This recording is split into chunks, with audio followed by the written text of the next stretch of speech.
Hey everyone, it's been a bit longer than I've wanted, but I'm back and should be here now posting at a regular uploading schedule. I got sick right after Christmas and my voice was pretty banged up for a bit, but I'm pretty sure I'm good to go now.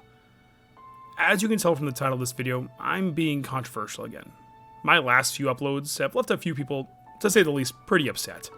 Listen, the point of my videos aren't to tell you all how to feel or what you feel isn't correct. I made this channel because I love to talk about video games, as I'm sure many of you share the same passion. I wanted to state a brief warning at the beginning of the video here. This will have spoilers. I'll be talking about games at an in-depth level, but trying to stay pretty surface heavy as much as I can. So if you don't want the ending to be spoiled for Rebirth or Remake, or if you haven't played either, I just would come back later.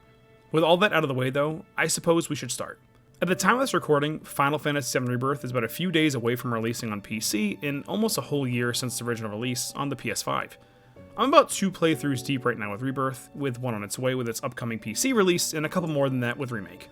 While playing Remake possibly for the 4th or 5th time, something stuck out to me. A question. Is Rebirth the closure I was looking for with my anxieties after Remake? To answer the question, let's start from the beginning. I'm going to bring it back all the way to 2020. This was the year that Final Fantasy VII Remake dropped.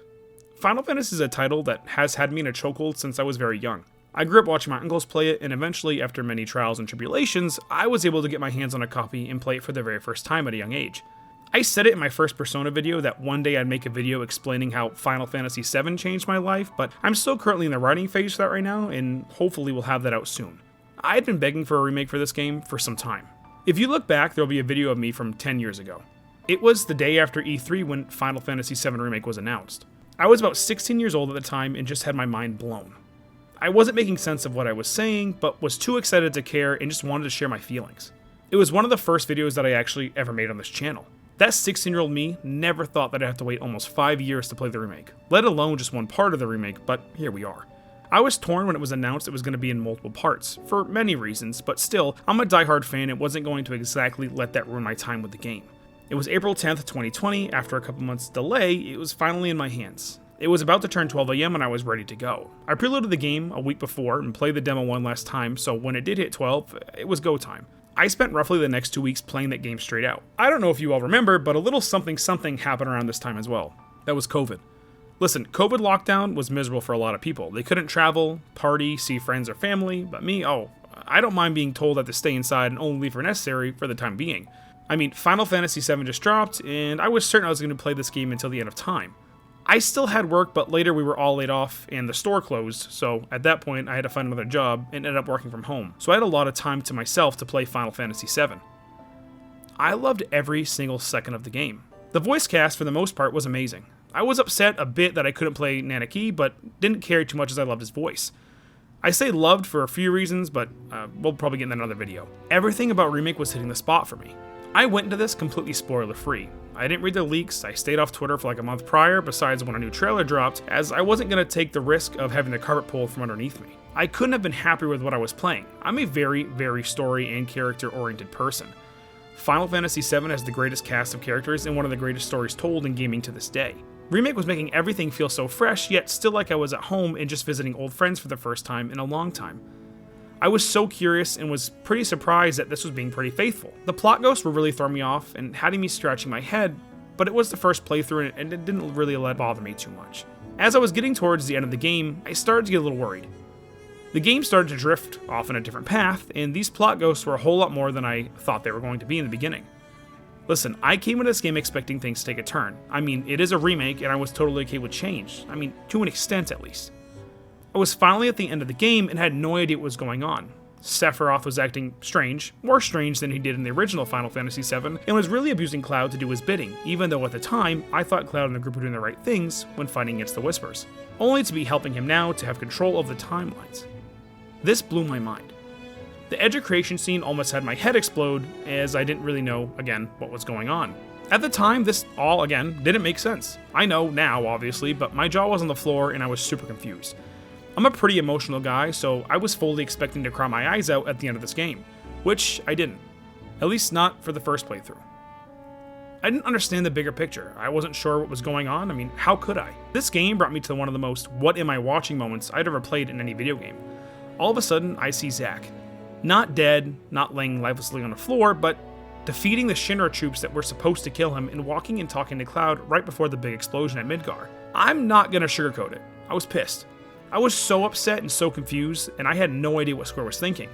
Zack dying is the second biggest pivotal point in Final Fantasy VII, obviously next to Aerith dying. Quick pause here. I know that this has been a lot so far, and thank you for staying for the brief moment. I didn't know at this time what Square's plan was. I mean, none of us did. So it was something that I thought was out of the realm of things they would do. So I don't fully feel this way now, but giving you my thoughts at the moment in time. I remember beating the game and seeing Biggs live, and a couple of other moments that popped up here and there, and the group moving forward onto what was next. I remember putting the controller down and being speechless. I was so mad, so confused, happy, sad. I felt every single emotion that there was to feel. I went straight online and started to watch the people who had finished it like I had. I watched their reactions and read more online, and a lot of people were conflicted just like me. How couldn't you be? Remember how earlier I told you that I thought I was playing this game indefinitely? I actually didn't touch this game for a couple weeks and didn't really have the drive to. I loved the game so much, yet the ending tore me apart. I started to watch all those theory crafting ideas for what part 2 or what's actually happening, but nothing was really making me feel any better. I went into Remake having my guard lowered, trusting that this would be different and that I'd be okay with change, but I never thought they would brought it this far. For a bit, I felt betrayed. That inner child of mine lost the lights in its eyes when I first beat this game. This started to make me worry. Another series I'm a massive fan of is Kingdom Hearts, and we all know how that timeline works. I wasn't excited that this may somehow turn into a red line and pin theory. Honestly, there is still a part of me today that hurts. I'm not someone who expected a 1-to-1 remake. I would have been fine with it, but I was hoping for something updated. Maybe they flesh out the story a bit, or maybe just with Genova or the Cetra. But now, with the remake series, everything changed. That version of the game I used to be so hopeful for as a child is now nowhere to be found, and probably never to be seen. After processing my feelings, I ended up taking another crack at the game and really sat down and tried to analyze everything. I promised myself to have an open mind and a clear vision, now having expectations on track. I started to love the game all over again, even the ending. I realized that maybe it wasn't exactly what I wanted, but a new yet similar adventure with my friends. I was okay with Zack being alive, somehow, as he is one of my all-time favorite characters. It had me sort of excited, and I was really ready to see what part 2 was like. Yet, I still had a lot of anxiety. There was so much going on, and I wasn't really sure what to say or do. I had to ride this boat, but again, I was still excited to say the very least. Later, the DLC dropped, and we saw Yuffie in action for the first time. I was so excited, and again, this pushed me further and further to want to keep playing this game more. We're gonna fast forward a couple years here to the reveal of Final Fantasy VII Rebirth. It was 2022, just 2 years later after Remake released. I was so excited. I mean, I lost my mind. There was so much happening at this time. Crisis Core got a remake, Rebirth was shown, I was still playing Remake, and now Sephiroth and Smash Brothers. There was just so much to do as a Final Fantasy VII fan. These trailers were super cryptic, but showed things off and left us with so many conversational pieces, with just what the characters are saying in these trailers. I'm not gonna just kind of do a play-by-play for every time that I saw Rebirth. I'm kind of sort of gonna jump in here. A demo came out sometime later and I played it religiously. The first thing I noticed that is the combat felt so good and it was such an upgrade from Remake. I was too excited to wait. We're finally here, February 29th, 2024.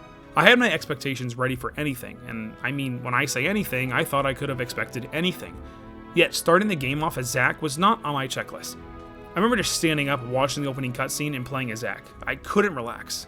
What's happening? What's going on? The main cast is dead? How? I knew at this point we were for sure dealing with different timelines. The expectations that I thought I had were out the window, and I was blown away yet again. I want to state again, if you want to play-by-play for the whole game, I won't be doing that here. I really just want to focus on my feelings with this game. Where I truly want to start is here. My first playthrough was 110 hours, versus my first playthrough of Remake, which was only 63. With me being a father and a soon-to-be husband, and full-time working, this left me with about 4 to 5 hours every night that I could possibly play, including weekends. I would almost be up until 1 AM every single night for this game. It took me about a month to finish Rebirth. That was my first playthrough. Rebirth is one of those games that you can really only experience once in a lifetime. It's a fantastic story with crazy twists and turns. The open world environments was unique and didn't feel as if it was too open where I'd be worried about getting lost. I'm going to start with the things that I loved about Rebirth first. The music was absolutely amazing. I remember arriving at Calm and having tears hit my eyes when Nanaki first joined the party officially and the music just started to rivet you away. Even just opening the gate to the grasslands. Rebirth is filled with moments just like this one. Far too many for me to even sit here and explain in this video. Being stuck in Midgar and Remake made me appreciate how beautiful every destination was that we visited. A lot of the towns felt alive, and there was so much dialogue going on between the NPCs that it almost all felt natural. One of the best parts of Rebirth though for me was the interactions you have with the party. Just the simple conversations like when you're running around new open areas, or the time you can spend with them visiting different towns and landmarks. It made the connections feel more personable, and I loved every minute. I touched on it a bit earlier, but the combat in Rebirth is some of the best combat Square has ever done in any Final Fantasy title ever. Remake was very solid, but somehow they took what they had and made it 10 times better. There was a lot to do in this game. Rather, it's what felt like an infinite amount of minigames, side quests, or not so appealing Ubisoft towers. There was a lot, and it felt a bit overwhelming at times. Bringing this part up, I wanted to start with things that I didn't really enjoy about this game, and that was its bloat. I'm not a person to complain about side content or the idea that there's too much side content. It just has to be worth it. I'm not really a gamer who ignores side content quite too often either, especially in JRPGs. I'll have to make sure I hit all of them along the way, or at least before leaving an area. I want to actually feel the area out and make sure I'm not missing anything. But with Rebirth, this really affects the pacing of the game for me.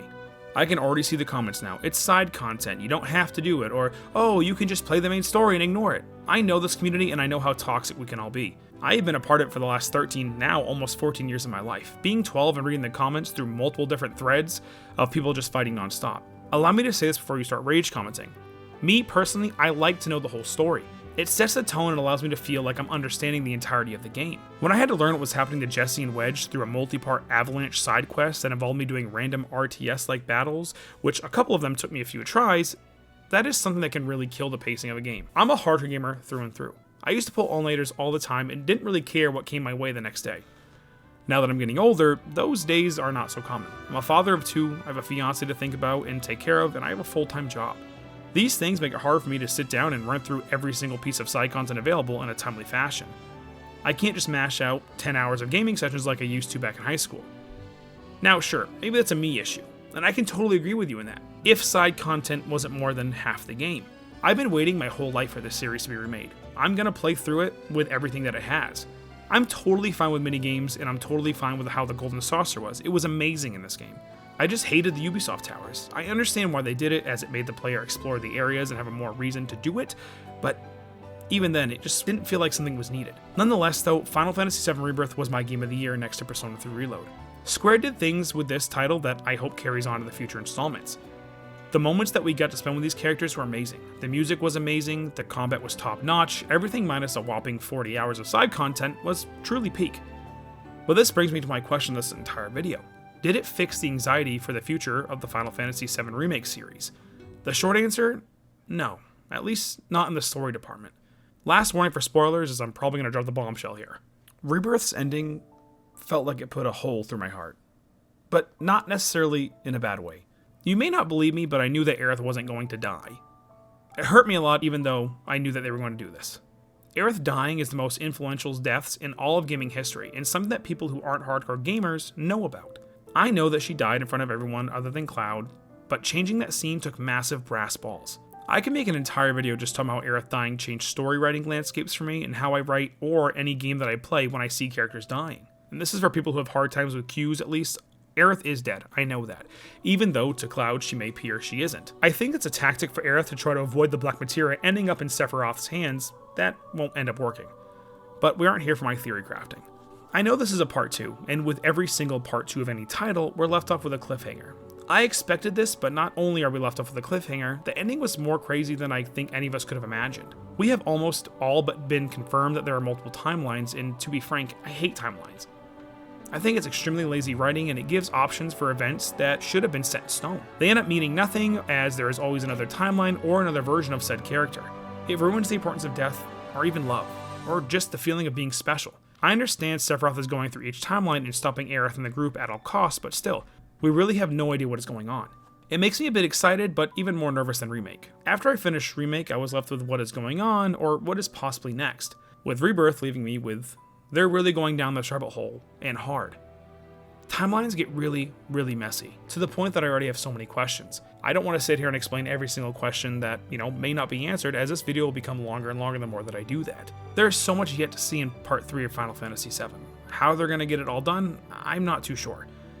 Rebirth left me with questions that I wasn't too sure how to face. Can Square pull this off? I know this is a massive undertaking, and I still to this day am so thankful for Square, Hamaguchi, and Katase, and their team for bringing back alive one of my all-time favorite video games.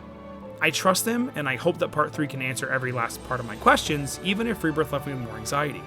I think maybe that was their plan all along. To take the uncertainty that we all felt at the end of Remake and make it 10 times harder for us to see the future. I hope you guys did enjoy this video, as this is my first bigger undertaking in regards to writing and editing and putting this all together. I usually try to make everything pretty digestible, so it's not like a, possible 15 to 20 minute video, but talking about this, for example, at least this topic, was pretty tough for me. Nonetheless, I'm glad to be back and posting, and hopefully have some more content out here coming your way soon. With that being said, I'll talk to you guys later. I hope you guys had or have a good rest of your days. Thank you for all coming. I'll see you later.